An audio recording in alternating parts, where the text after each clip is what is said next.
iniciando su programa Consensuando, su canal Cinevisión 19, que se transmite todos los sábados a las 10 de la noche.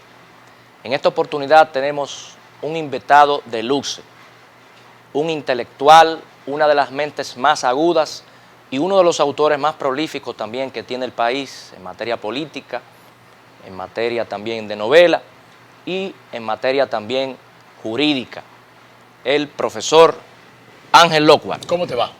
Muy bien, profesor. Un verdadero placer contar con usted en este programa Consensuando, y vamos a tratar de desmenuzar varios de los temas que hay en la actualidad y también temas históricos que han sido colocados en la palestra a través de un artículo suyo que se publicó en el Listín Diario de manera más reciente. Pero vamos primero a abordar lo que tiene que ver con la serie de propuestas y reformas que se están discutiendo en la actualidad a propósito de la propuesta del presidente Luis Abinader. ¿Qué opinión le merece en ese sentido? Bueno, el presidente Abinader convocó para unas 12 reformas. Hay algunas de esas reformas que no dan motivo a discusión de si son oportunas o no. Son oportunas. Lo que hay es que discutir ahora, cuando el gobierno plantee las reformas, cuáles son las cosas con las que la sociedad y los partidos están o no de acuerdo. Nadie discute que en República Dominicana, como casi en todo el mundo, hay que abocarse a reformas fiscales, porque la pandemia generó compromisos que hay que enfrentar. Y todos los países tenemos que pagar el costo de ese problema, de la pandemia. República Dominicana no es una excepción. Hemos tenido muchas reformas. En los últimos 12 años tuvimos 6 reformas. Y la gente, la reforma no les gusta. A mí tampoco. Pero a veces la medicina hay que tomarla si uno se quiere sanar. Y en este sentido hay una reforma de carácter fiscal que yo creo que merece atención. Hay otras muchas reformas. Hay una reforma de la ley de hidrocarburos, o no de la ley, sino del sector hidrocarburo, que yo a esa no le veo mucho, no veo mucho qué es lo que van a reformar. La ley de hidrocarburos es una ley, en principio, de la autoría mental de Alburquerque. El reglamento lo escribí yo con Fernando Álvarez Bogar, y cuando veo, recientemente he estado estudiando la ley y el reglamento, no veo nada que haya que modificar. Sí, es una ley que ha dado tranquilidad al país, generó, porque para eso fue esa ley, generó los recursos que se requerían para pagar la deuda pública, una deuda externa, porque fue para la externa básicamente, que eran 2.000 y pico de millones de dólares. El país casi no debía. Imagínate ahora que hemos alcanzado el 70% del Producto Interno Bruto. Ahora es una cosa seria.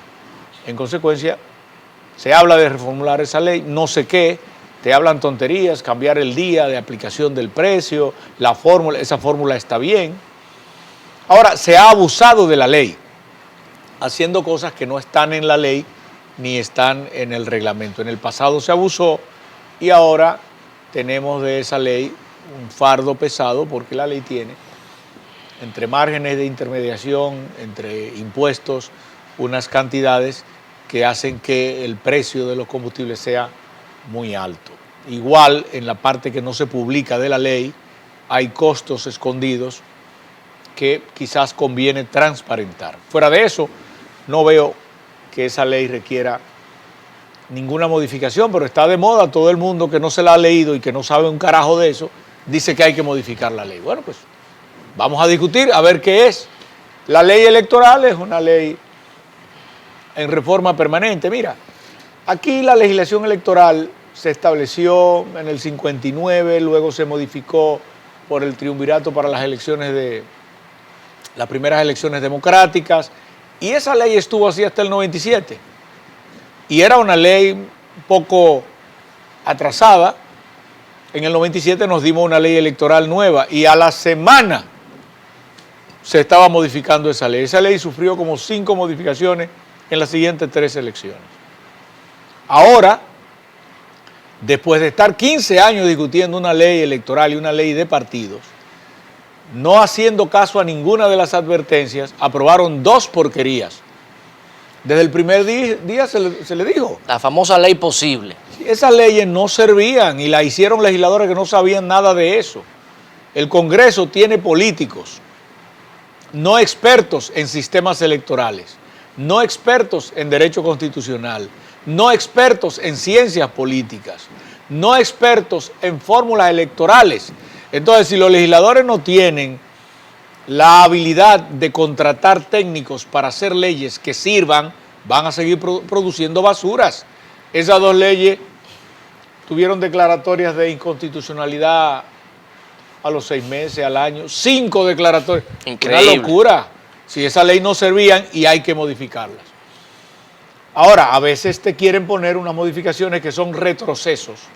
Lo que yo oigo en el ambiente político es que se quiere retroceder en la ley electoral, quitarle a la gente el derecho de elegir directamente sus candidatos, que es una... ¿Usted conoce la propuesta de la Junta Central Electoral? No, yo no la conozco, yo he oído lo que han estado haciendo los partidos, porque esas propuestas, la de la Junta Central Electoral no la conozco, hay otros legisladores que están por plantear propuestas, yo supongo que luego todas se van a consensuar. Pero en la Junta Central Electoral no hay expertos en fórmulas electorales ni en sistemas electorales, de manera que yo no tengo que pensar que es mala.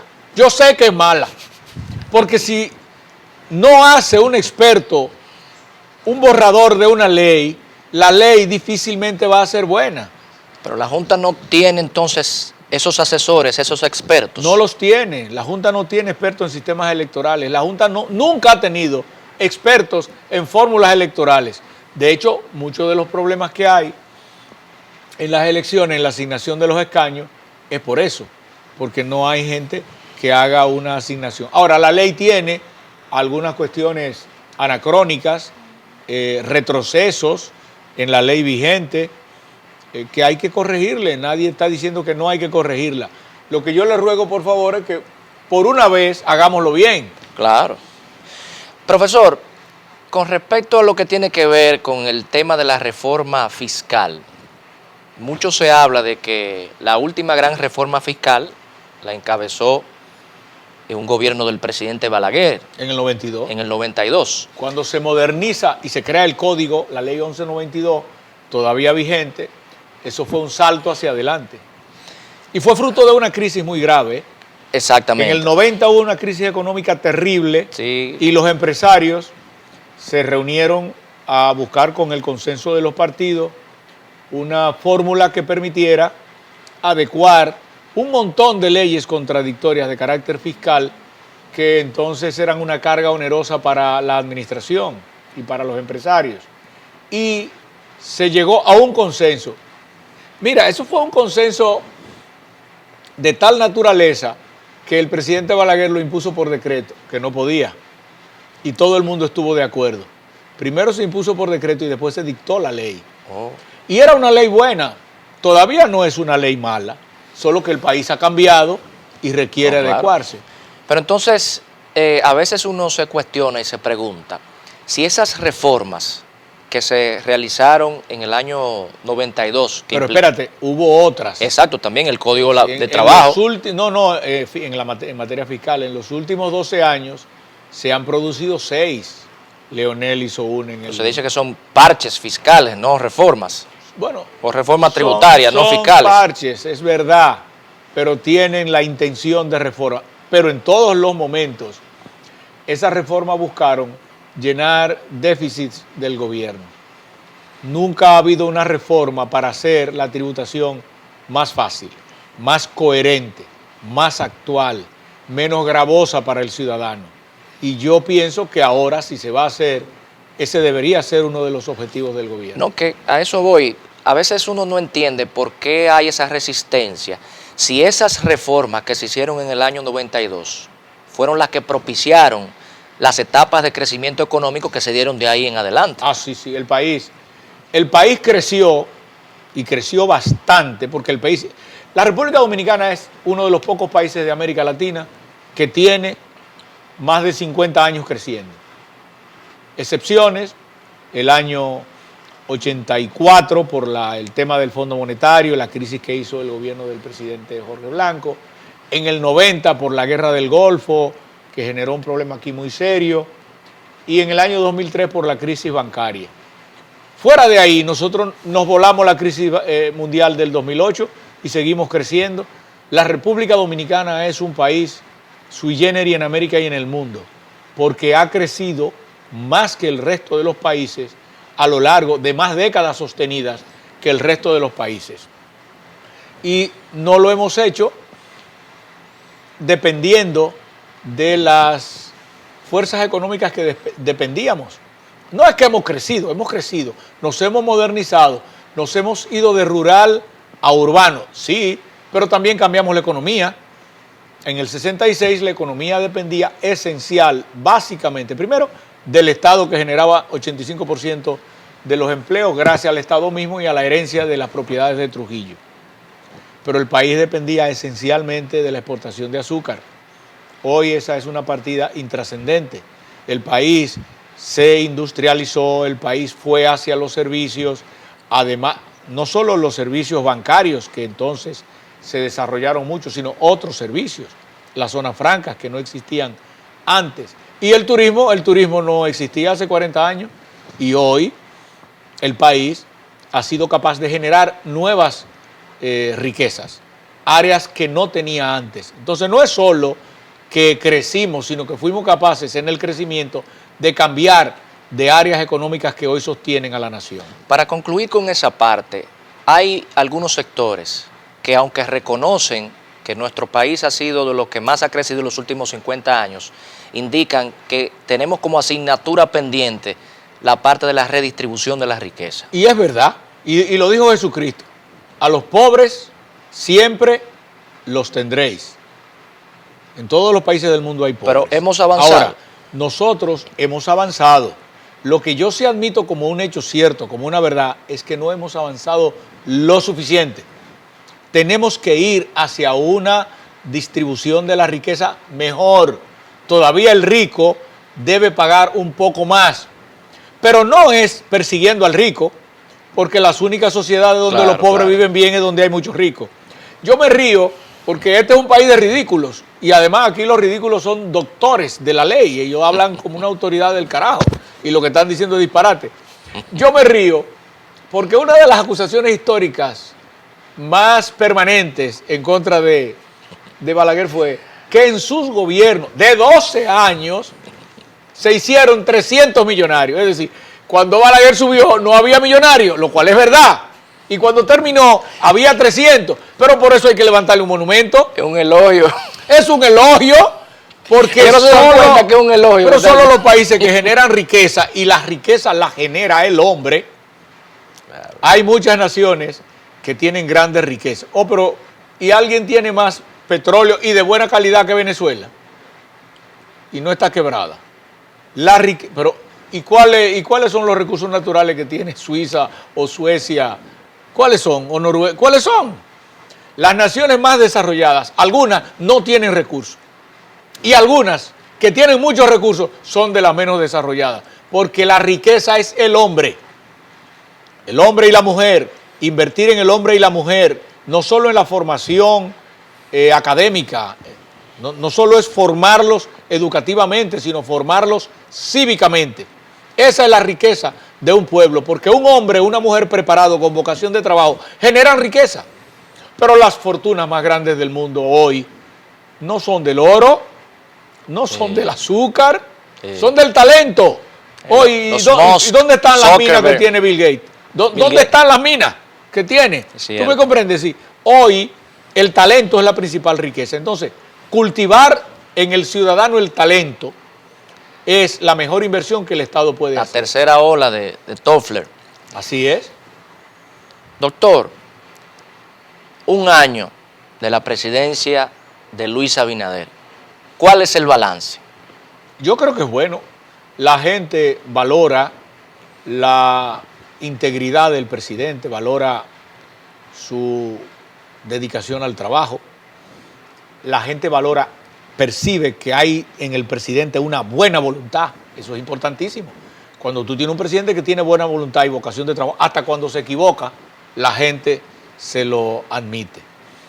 Ha enfrentado la pandemia con éxito. No todos los países han enfrentado con éxito la pandemia.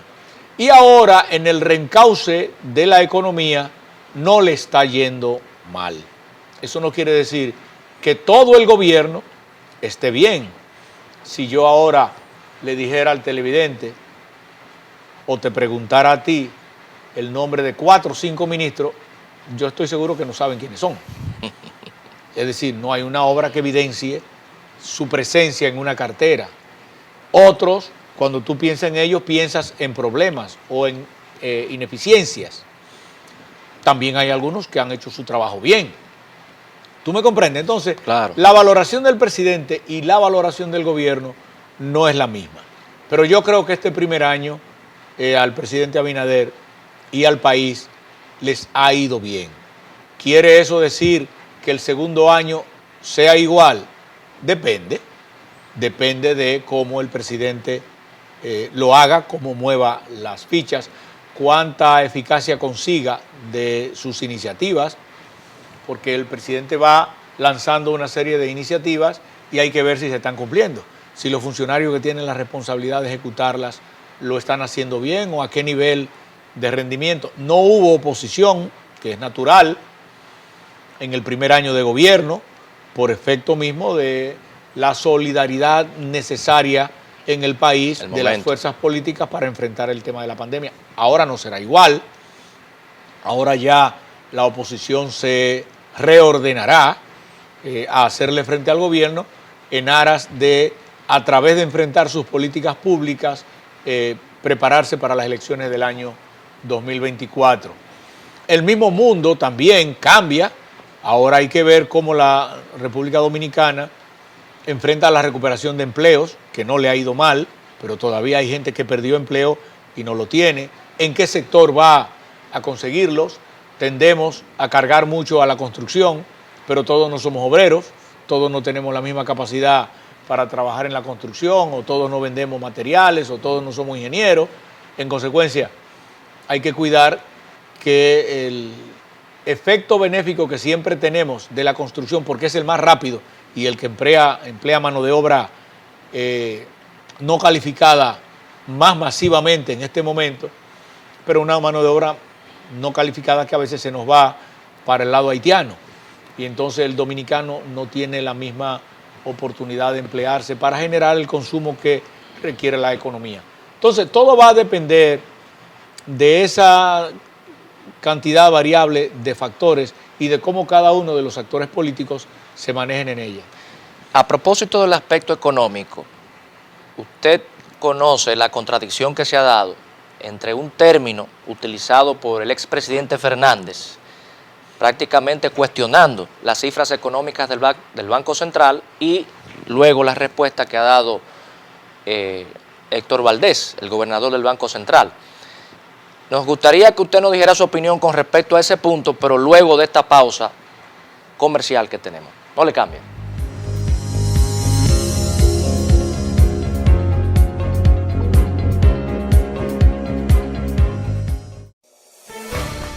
En Banreservas apoyamos la voluntad de quienes trabajan para ofrecer un turismo seguro. Por eso brindamos soluciones que impulsan el crecimiento de nuestro turismo como una de las principales fuentes de ingresos para nuestro país. Banreservas, 80 años siendo el banco de todos los dominicanos. La Cámara de Diputados continuó aprobando varias iniciativas de ley, trabajaron 13 comisiones y el presidente Alfredo Pacheco ofreció declaraciones de interés para la nación. La comisión bicameral que estudia la reforma integral de la ley que crea el Sistema Dominicano de Seguridad Social realizó la cuarta vista pública en Asua. Recibió al vicepresidente ejecutivo de la Fundación Institucionalidad y Justicia Finjus, Servio Tulio Castaño Guzmán, con quien trató la ley de extinción de dominio, entre otros temas. Los diputados refrendaron la resolución aprobatoria de la adenda número 5 para la construcción de viviendas a bajo costo. Además, fueron seleccionados 18 legisladores para integrar la comisión bicameral que estudiará el Código Penal. Cámara de Diputados de la República Dominicana. Estoy más que agradecida con el Ayuntamiento del Distrito Nacional porque se ha comprometido con las personas con discapacidad para cumplir nuestros derechos. Hoy estoy aquí verificando que las trampas se estén construyendo de la manera correcta. Esto es algo que realmente nunca se ha visto porque se está tomando en cuenta la voz de las personas con discapacidad gracias a la alcaldesa y gracias al Departamento de Inclusión Laboral del Distrito Nacional.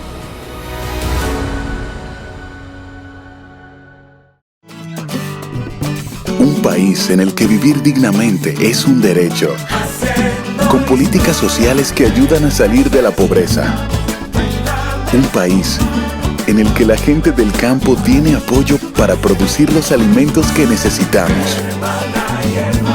Determinado a vencer los obstáculos, para volver al trabajo y salir adelante. Con una justicia independiente que hace respetar la ley y defiende nuestros recursos. Unidos lo lograremos. Estamos haciendo historia.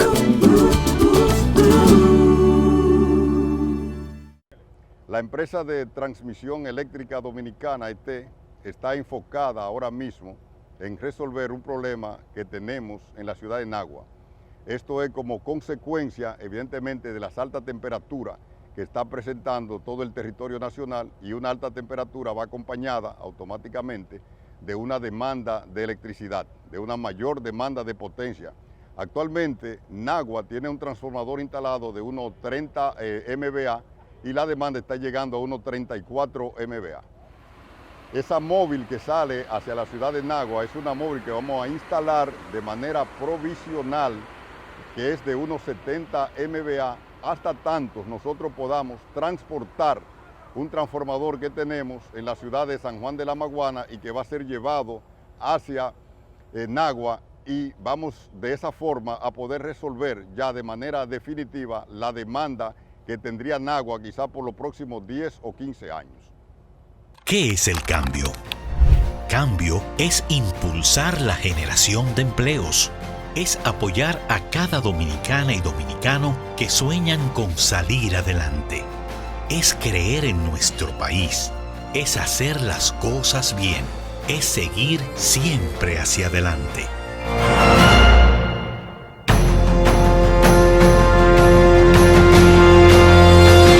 Esto es el cambio. Ministerio de Industria, Comercio y MIPYMES. Estamos cambiando.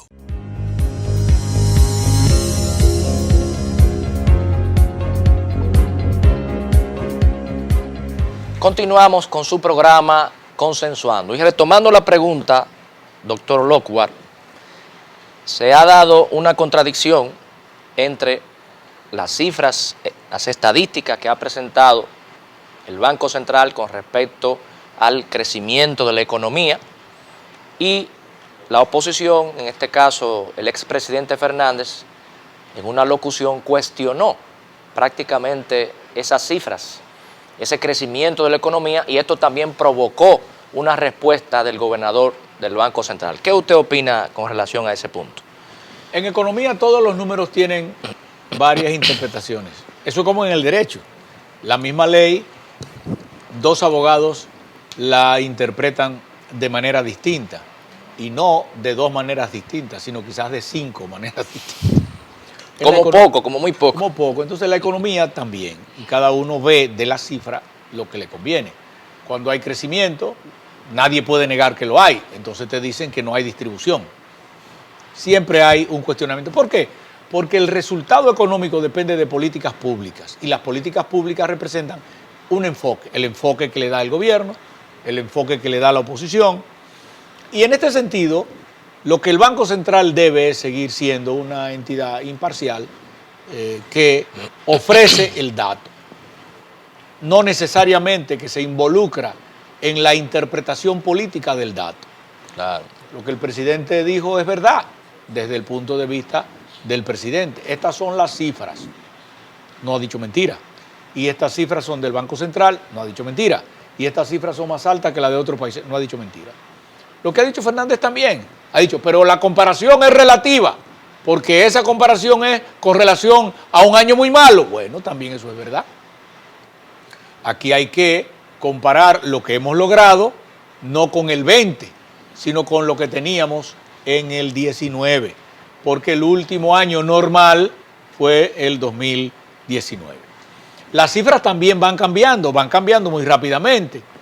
Ahora yo he visto que hay otras cifras y he oído a comentaristas que dicen que no se parecen a las que dijo el presidente. Bueno, el presidente dijo en su discurso el 16 de agosto, usó cifras del 30 de junio, porque dudo que estuvieran las del 30 de julio, y hoy es posible que ya estén las del 30 de julio y la economía va evolucionando muy rápido, Claro. más de lo normal, porque lo normal es que se cree una empresa en el marco de un sector y se vayan sumando gente a trabajar. Ahora no, te abren de golpe empresas que estaban cerradas y entra todo el mundo a trabajar y las cifras te parecen estrambóticas, pero son reales. Pero no es porque eso obedece a la creación natural de empleos de la economía, sino a la reapertura económica que abre de golpe a las empresas. Entonces va a haber mucho disenso en relación con la cifra que dé este Banco Central y cualquier Banco Central del mundo. Ahora, ¿qué es lo que significó la comparecencia del presidente Fernández? Yo creo que escribí un artículo de eso. ¿Y cuál es la naturaleza de la comparecencia del presidente Abinader? El presidente Abinader no ha rendido cuentas, porque las cuentas se rinden los 27 de febrero. Claro. El presidente Abinader ha dado un discurso de su primer año y entonces él ha explicado cómo se ha comportado su gobierno, qué ha logrado en un año. Porque cuando el presidente te habló el 27 de febrero, para citarte un ejemplo, no tenía un año. No solo estamos en medio de la pandemia, Claro. sino que su gobierno nada más tenía 6 meses. Entonces ahora el presidente te dice, he cumplido un año y en ese año he hecho esto. Esa no es la oportunidad que la Constitución dice que el presidente rinde cuentas. Ahora estaba rindiendo cuentas el presidente, pero no ante la Asamblea Nacional. Ahora el presidente irá a la Asamblea Nacional el 27 de febrero y tendrá que depositar la memoria. Ahora, ese discurso del presidente, que podrían muchos tildar de político, porque el presidente no habla los 16 de agosto, que es otra cosa que la gente debe entender. El discurso del presidente Abinader fue un discurso político de su primer año, porque los presidentes no hablan el 16 de agosto, excepto cada 4 años, que es lo que hace el presidente Fernández, que busca colocarse como líder opositor, que le responde. Yo creo que los dos lo hicieron bien. Claro, y además claro. es el mejor discurso de Leonel de los últimos 5 años.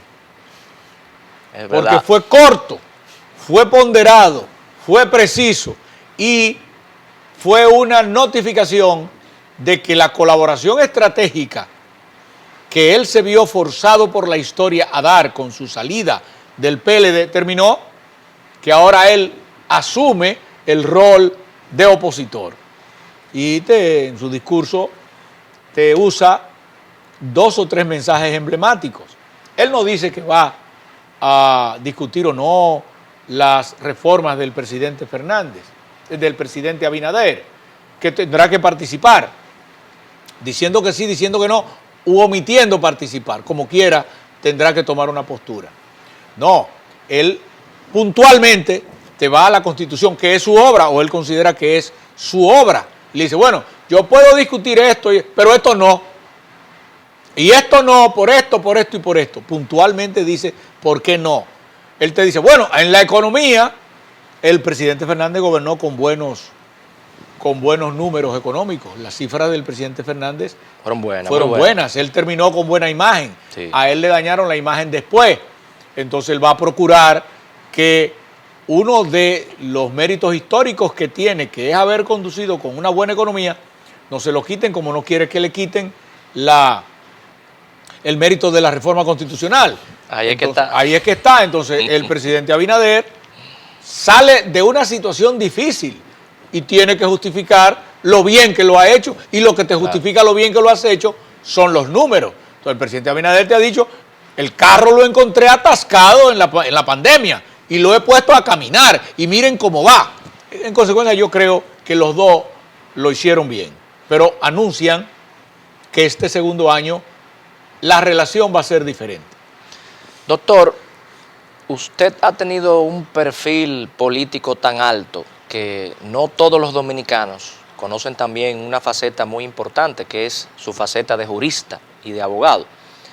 ¿Cómo usted pudiera calificar el desempeño de la Procuraduría General de la República en este año de gestión? Bueno, uno tiene que ver el desempeño desde ángulos distintos y desde propósitos distintos.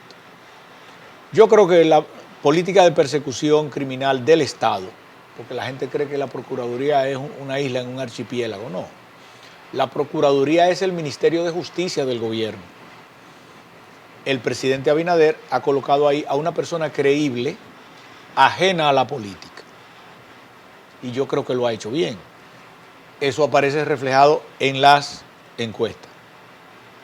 Es la ministra del gobierno mejor valorada. La procuradora es la ministra del gobierno mejor valorada. No sabía. Y ella ha actuado con un perfil independiente. Y el presidente ha dicho que es independiente y que de ahí nadie le hable de ese tema, que esa persona va a actuar con independencia. Y ha hecho algo que la gente quería, que la sociedad civil quería, y la gente de la calle también, porque aquí la sociedad civil son tres engreídos que hablan por todos, pero nunca se someten a que le cuenten los votos. Pero también la gente de la calle quería que se iniciaran políticas serias de persecución criminal en contra de la corrupción. Y se ha hecho. En consecuencia, eso avala ese índice. Pero es persecución política, como se dice. Bueno, yo persona. hasta hoy creo que hay persecución a actos que involucra a personas, pero no hay políticos. Ahí hay un militar, unos empresarios, yo creo que nada más hay un político en todo eso, que es el de Fomper.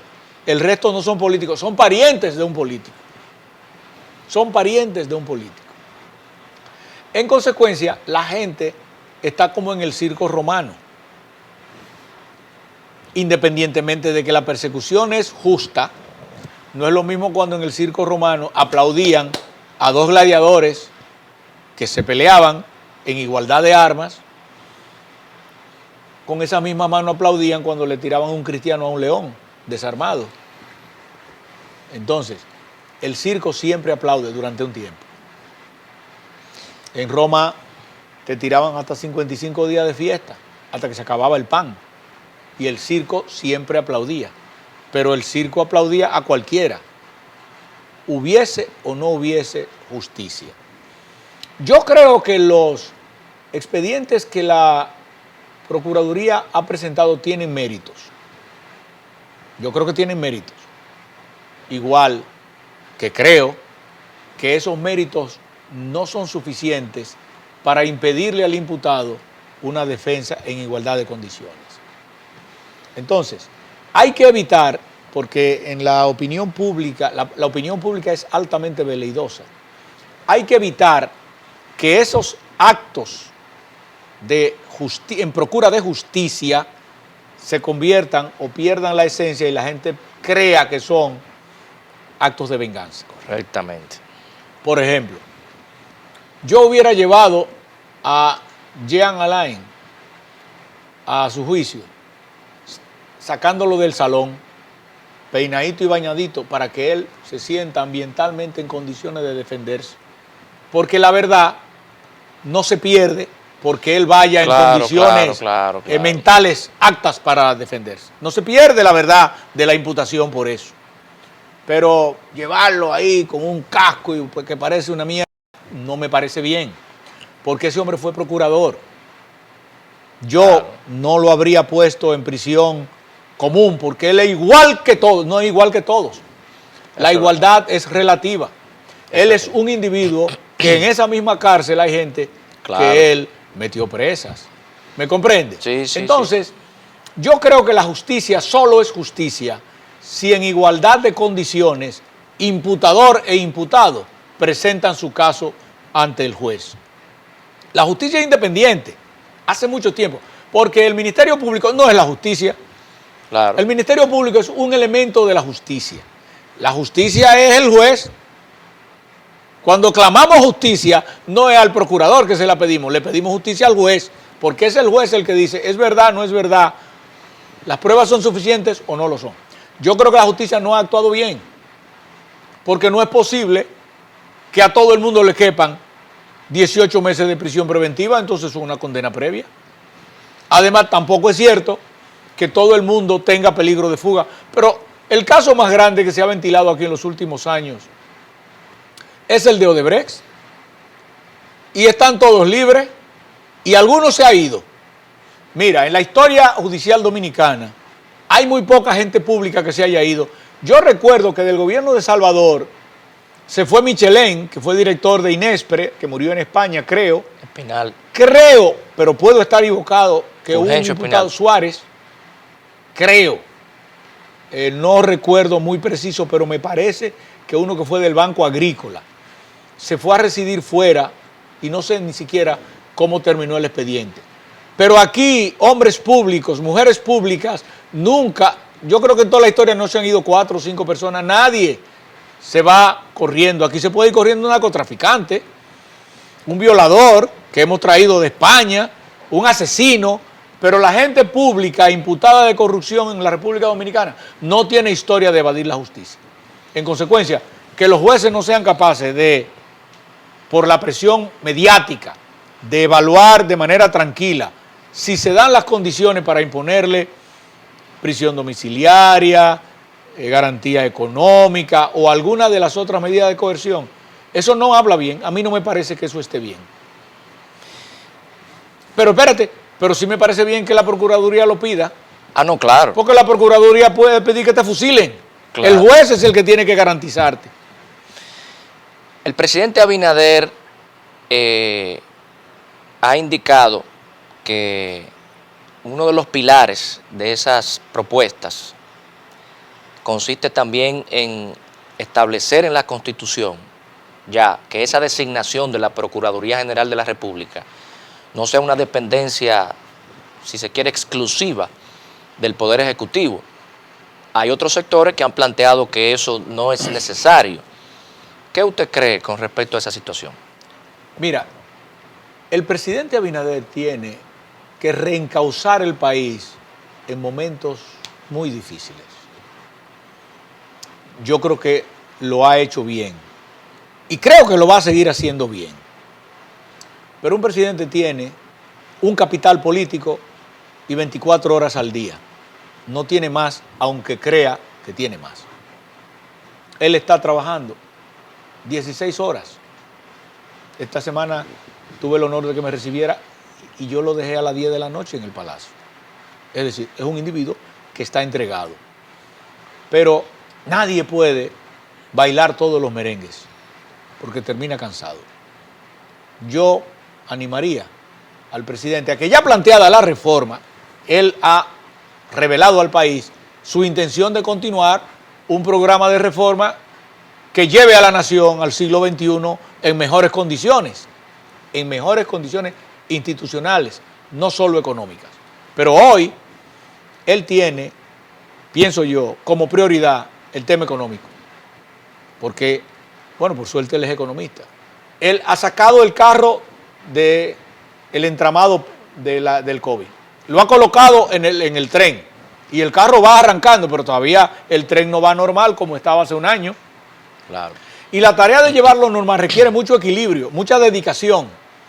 Entonces yo creo que embarcarse en un programa tan grande de reformas es un poco ilusionista. Y es ilusionista pensar que la oposición lo va a apoyar, porque la oposición ahora empieza a jugar su papel y en el marco de su papel a cuidar sus intereses. Yo creo que él necesita la reforma fiscal. Yo, la constitucional, no le veo la importancia. Ni veo a la gente en eso. Para hacer una procuraduría independiente, lo primero que yo creo que eso ha sido un error en todos los países que lo hicieron. Brasil es un ejemplo. Lo segundo es que yo creo que orgánicamente ya la procuraduría es bastante independiente.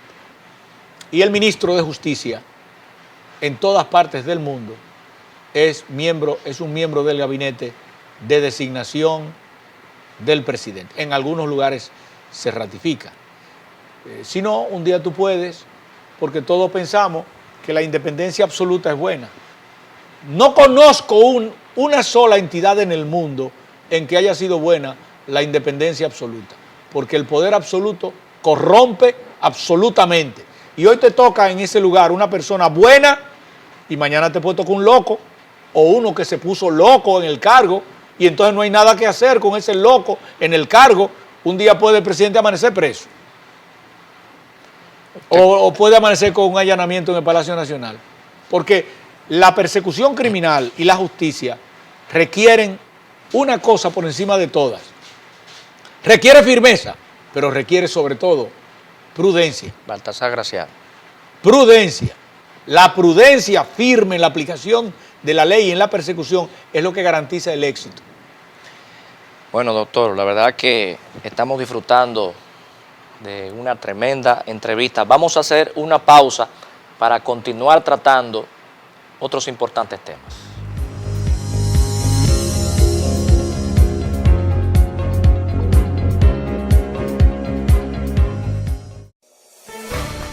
En Banreservas apoyamos la voluntad de quienes trabajan para ofrecer un turismo seguro. Por eso brindamos soluciones que impulsan el crecimiento de nuestro turismo, como una de las principales fuentes de ingresos para nuestro país. Banreservas, 80 años siendo el banco de todos los dominicanos. ¿Qué es el cambio? Cambio es impulsar la generación de empleos. Es apoyar a cada dominicana y dominicano que sueñan con salir adelante. Es creer en nuestro país. Es hacer las cosas bien. Es seguir siempre hacia adelante.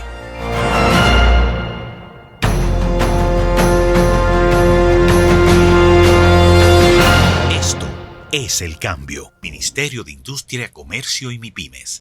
Estamos cambiando. Desde la alcaldía, seguimos preparando más espacios para el disfrute de toda la familia. Espacios para compartir con nuestros niños y niñas de manera segura y digna. Ven a disfrutar de una sana recreación en parques completamente remozados, debidamente iluminados, señalizados y con nuevos juegos infantiles. No solo son parques, son momentos y emociones.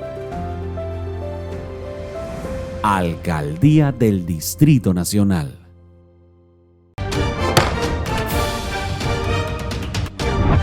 La Cámara de Diputados continuó aprobando varias iniciativas de ley, trabajaron 13 comisiones y el presidente Alfredo Pacheco ofreció declaraciones de interés para la nación. La comisión bicameral que estudia la reforma integral de la ley que crea el Sistema Dominicano de Seguridad Social realizó la cuarta vista pública en Asua.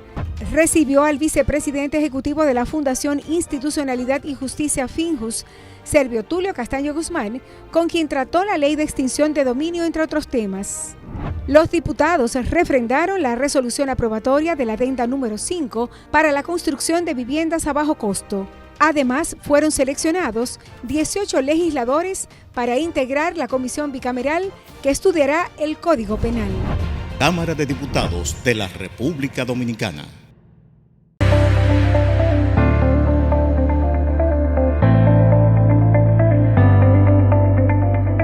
Al montarte en nuestros autobuses, utiliza tu mascarilla. Con esto te proteges y nos ayuda a detener la propagación del virus. Ayúdanos a ayudarte.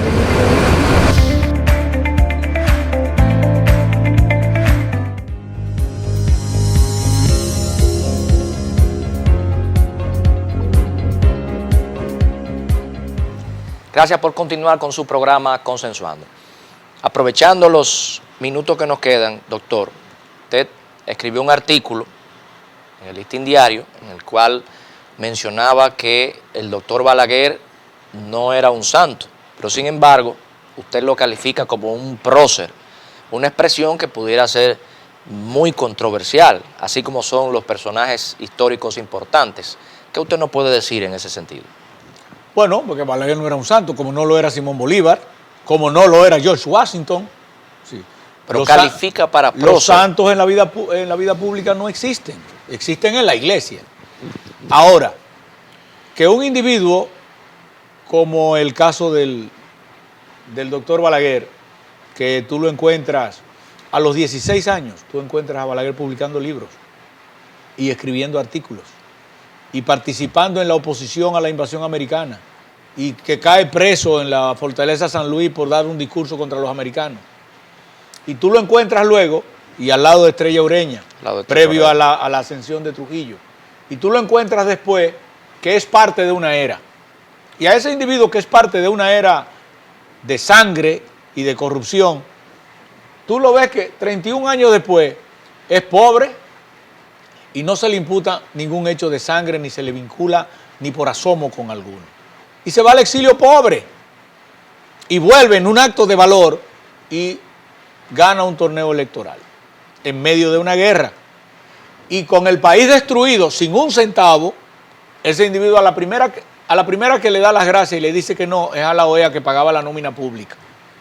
Y con los dominicanos, con el ahorro de los dominicanos, empieza la tercera etapa más importante de reconstrucción de infraestructura de la República, que se empieza en el 66. La primera fue Obando, el segundo fue Trujillo, y el tercer constructor de la República es Balaguer.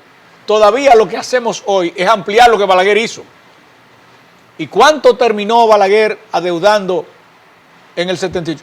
Casi nada, la República Dominicana no debía. Lo hizo a puro pulmón, cheleando, administrando bien el dinero. Con el cuadernito. Y le dijeron que corrupción, que su gobierno era un corrupto, que él era un corrupto. Pero Balaguer no solo vivió pobre toda la vida, sino que murió muy pobre y murió hace ¿cuánto? 18 años. ¿Y dónde está el dinero que dejó? La familia de Balaguer andan todos humildes. En consecuencia, eso también era mentira. Bueno, que hubo sangre en su gobierno de los 12 años, pero claro, ahora búscame un país de América Latina donde no hubiera hechos de sangre fuera de control. Era la época. No, es que era la época de enfrentamiento de Estados Unidos y Rusia, y el enfrentamiento de Estados Unidos y Rusia no era en el territorio de Estados Unidos ni en el de Rusia, era en territorios como los territorios de América Latina, en donde Rusia y Cuba fomentaron guerrilla en todas partes. Colombia no ha salido de eso todavía. Mira cuánto le costó a Nicaragua, que ahora tiene una dictadura del otro lado. Mira cuánto le costó a El Salvador o a Honduras. Guatemala. Mira a Bolivia, a Guatemala, todos. Eso fue una cuestión típica de la época, como fueron también los gobiernos militares que terminan en la República Dominicana en el 78, cuando se empieza en América la tercera ola de democratización, que hace que del 78 al 86 todos los gobiernos de América Latina que no eran democráticos terminaron, y todos los pueblos, porque vino una época nueva de democracia liberal, y todos los pueblos eligieron presidentes de manera democrática. Eso empezó en el 78 aquí y se llevó a todos en América Latina. Hasta Haití se fue en el 86. Solo quedó Cuba, que no ha tenido democracia desde el 59. Entonces, ese individuo, que es un individuo y su circunstancia, que no es un demócrata que se formó hoy, que no es un ideólogo de una de las doctrinas políticas del mundo, es un hombre pragmático, un hombre de Estado pragmático que actúa conforme al momento en que tiene que actuar. En el 86 se convierte en un hombre de conducta totalmente democrática. ¿Alguien le puede imputar un hecho de sangre a Balaguer en el gobierno que él dijo que soñó desde niño del 86 al 96? No, nadie. ¿Qué lo persiguió? El tema de si hubo fraude en las elecciones del 90, si hubo fraude en la del 94, que yo creo que lo que hubo fue resultados muy ajustados, tan ajustados que había que discutirlo. Ah, bueno, pero que sí, que dislocaron 10 por cada mesa. Yo creo que se intentó hacer eso a lo largo de los años, investigando con los dirigentes. Yo he llegado a la conclusión de que hubo un intento de eso. De la misma manera que creo que eso no cambió nada, porque en los lugares en donde se produjo lo hicieron tan mal que hubo que corregirlo. Ahora, ¿Balaguer sabía eso? No, hombre. Doctor, eso no es verdad. En la parte final, un dato sorprendente de su escrito. Usted afirmó que el candidato del presidente Balaguer en la segunda vuelta del 96 era el doctor Peña Gómez. Era preferido. Mira, en el 94, cuando se discutió lo de 2 y 2, yo estuve en el 94 muy cerca de Balaguer porque yo fui el vocero de la campaña. Y hubo un momento en que la opinión de Balaguer era que el país estaba dividido entre los dos, que lo que había que hacer era arreglar que los dos fueran presidentes. 2 y 2. Como no había una previsión constitucional para tener 2 presidentes, por eso fue que apareció la idea de 2 y 2, a la que Peña dijo que sí. Me lo dijo a mí, yo se lo comuniqué a Balaguer. Acaba de morir un testigo, lamentablemente, que era Romero Confesor. Pero después que está todo arreglado, convencieron, Tolentino Dive entre ellos, convencieron a Peña de que, la palabra que Peña usó para decírmelo fue, de que Hugo lo había convencido de que eso era antihistórico. Y por eso se barajó. En el 96... No fue presidente por eso. En el 96, quizás yo era el último amigo de Peña en el Partido Reformista, porque su mejor amigo había sido siempre Fernando Álvarez Bogar, y Fernando lo había apoyado en el 94 y se había ido. En el 96 me llama a la 1 de la noche del día de cierre de las elecciones. Y yo fui a su casa. De hecho, fui... ¿De la segunda vuelta? Sí, antes de la segunda. 30 de junio. No, todavía estamos el 17 perdón, de mayo. Sí. Y yo fui con mi esposa y él me esperó con Peggy acostado y ahí hablamos como 2 horas. Peggy está viva. Y me pregunta, ¿qué Balaguer va a hacer? 2 veces yo le enfoqué a Peña la figura de Balaguer en el contexto en que te lo voy a decir ahora. La siguiente fue para designar a la Suprema Corte en el 97. ¿Qué va a hacer yo? Depende de lo que tú hagas. Balaguer se va a retirar. ¿Qué es lo que quiere un presidente que se va a retirar? Hoy yo podría decirle eso a un amigo mío, que yo sé que no tiene ninguna intención de molestarlo. Hoy yo le diría eso a Luis. ¿Qué querría hoy Danilo? Sentirse tranquilo. No estar tranquilo, sentirse tranquilo, sentirse seguro. Yo le decía a Peña, el presidente Balaguer ha gobernado 22 años, con mucho cuestionamiento. ¿Qué querría Balaguer? ¿Sentirse seguro? Pero yo no lo tocaría nunca, ni con el pétalo de... Sí, pero no es que tú no lo vas a tocar, es que él sienta que tú no lo vas a tocar. Balaguer sutilmente hizo algunas recomendaciones luego. Esa misma noche, en la madrugada, yo escribí una nota y se la mandé a Balaguer. Y Balaguer me mandó por escrito que siguiera las conversaciones con Peña. Pero Peña no se advino a lo que Balaguer sutilmente... Balaguer no se sentía cómodo con la candidatura vicepresidencial de Peña. Y Peña estaba negado porque le parecía que eso era una traición a cambiar a Fernando. Balaguer le temía. Quería que recibiera a unas personas de su entorno. Peña no quiso recibirlo. Esa es razón. Está todavía vivo un hombre que jugó ese día y antes un papel estelar, Monseñor Agripino. Doctor, les pedimos excusa que ha sido demasiado interesante la entrevista y como todo lo bueno ha llegado el final. Nos vemos el próximo sábado a las 10 de la noche en su canal Cinevisión.